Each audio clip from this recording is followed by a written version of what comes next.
विनोद तावडेंनी पैसे वाटल्याचा बहुजन विकास आघाडीच्या नेत्यांचा आरोप। तावडेंच्या डायरीमध्ये कोट्यावधींची नोंद। नावे आणि आकडेवारी दाखवत हितेंद्र ठाकूरांचा दावा।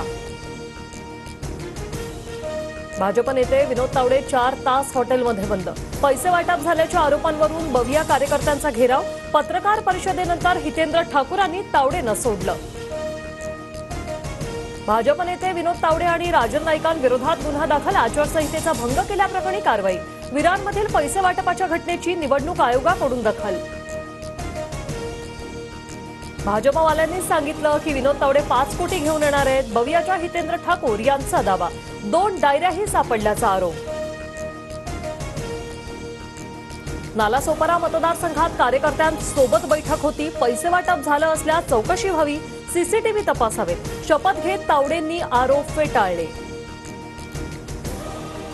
मोदीजी हे 5 कोटी कुणाच्या तिजोरीतून निघाले? विरारमधील पैसे वाटपाच्या घटनेवरून राहुल गांधींचा पंतप्रधान मोदींना खोचक सवाल।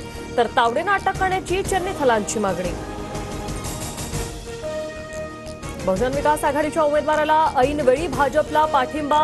उमेदवार सुरेश पाडवींचा भाजपमध्ये प्रवेश। मतदानाच्या 1 दिवस आधीच माघार घेत भाजपला पाठिंबा दर्शवला। दगड मारा नाहीतर गोळी मारा, अनिल देशमुख मरणार नाही, तुम्हाला सोडणार नाही। रुग्णालयातून डिस्चार्ज मिळाल्यानंतर अनिल देशमुखांची पहिली प्रतिक्रिया। रमेश कदमांच्या अपहरणाची सुपारी दिल्याची ऑडिओ आणि व्हिडिओ क्लिप व्हायरल। पोलीस सुरक्षा द्या, अन्यथा माझा बाबा सिद्दीकी व्हायला वेळ लागणार नाही, कदमांची गृह विभागाकडे मागणी। विधानसभा निवडणुकीसाठी उद्या 288 जागांवर एकाच टप्प्यात मतदान। जिल्हा प्रशासन सज्ज, कडेकोट बंदोबस्त तैनात। तर 23 तारखेच्या महानिकालाकडे संपूर्ण महाराष्ट्राचं लक्ष।